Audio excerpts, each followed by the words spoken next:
বাংলাদেশ বনাম আফগানিস্তানের first ODI ম্যাচটিতে দেখা গেল যে বাংলাদেশে টস জিতে প্রথমে ব্যাটিং করার সিদ্ধান্ত নেয় এবং ৪৮ ওভার ৫ বল খেলে বাংলাদেশে রান করে ২২১ রান।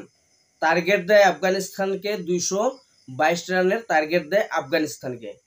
তবে কিন্তু আমার মনে হচ্ছে না যে বাংলাদেশ এই ম্যাচটা জিততে পারবে। এটা হলো ওডিআই প্রথম ম্যাচ বাংলাদেশ বনাম আফগানিস্তানের। তবে এখানে দেখা গেল যে বাংলাদেশের তরফ থেকে ব্যাটিং করেছে ভালো ব্যাটিং করেছে তৌহিদ হৃদয়। 56 রান বানিয়েছে 85 বলে, 4 মেরেছে একটা এবং 6 মেরেছে তিনটা ছক্কা হাঁকিয়েছে এবং একটা 4 মেরেছে।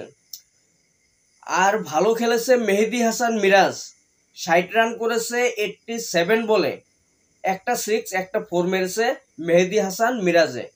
তবে এখানে দেখা গেল যে বাংলাদেশে ৪৮ ওভার ৫ বল খেলে আফগানিস্তানকে টার্গেট দেয় ২২২ রানের টার্গেট দেয়, ২২১ রান বানায় ২২২ রানের টার্গেট দেয় এখানে।